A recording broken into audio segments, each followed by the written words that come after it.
বাংলাদেশে যারা গণহত্যা চাপিয়ে দিয়েছে, আমাদের ভাইদেরকে এখনো শহীদ করছে, সে আওয়ামী লীগ বাংলাদেশে রাজনীতি করবার আর বিন্দু পরিমাণ কোনো অধিকার রাখে না।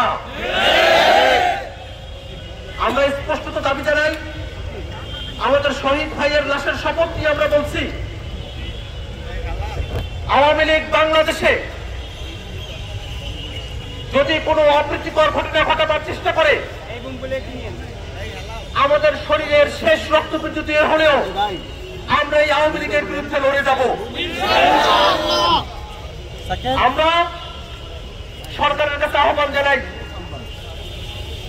আর কোন নয় আইনগতভাবে আওয়ামী লীগের বিরুদ্ধে বিচারিক ব্যবস্থা গ্রহণ করতে হবে। আওয়ামী লীগের রাজনীতিকে বাংলাদেশে চিরতরে নিষিদ্ধ ঘোষণা করতে হবে। আমরা বাংলাদেশের ছাত্র জনতা, আমরা সরকার যদি সিদ্ধান্ত নেয়, সেই সিদ্ধান্তের পক্ষে রাজপথে আমরা আমাদের উপস্থিতি জানান দেব। কিন্তু কোনোভাবেই বাংলাদেশের রাজনীতি এই গণহত্যাকারী, মানবতা বিরোধী অপরাধী এই আওয়ামী লীগকে আমরা আর ফিরতে দেব না। আমরা আরো দাবি জানাতে চাই,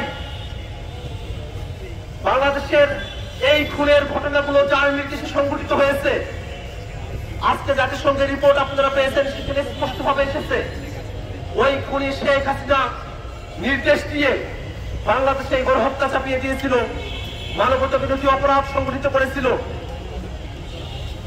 ভারতেই থাকুক আর যেখানেই থাকুক,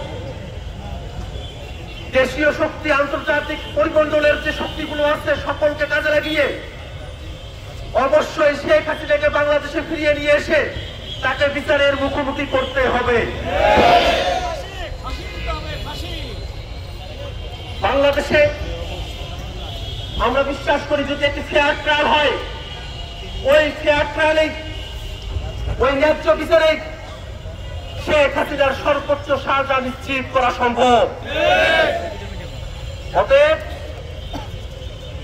আমরা সরকারের কাছে এই বিচারের দাবি, আওয়ামী লীগের বিরুদ্ধে ব্যবস্থা গ্রহণের দাবি জানিয়ে একই সাথে সারা দেশে আন্দোলনের পক্ষের যত শক্তি আছেন, সকলের নিরাপত্তা নিশ্চিত করবার দাবি জানাচ্ছি।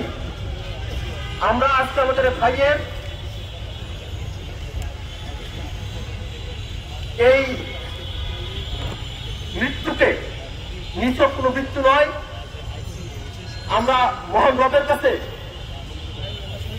দোয়া করছি,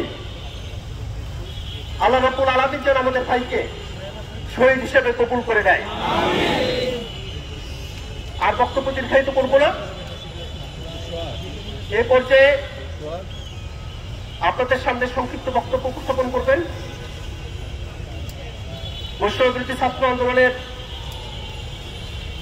সম্মানিত সদস্য সচিব আরিফ সোহেল।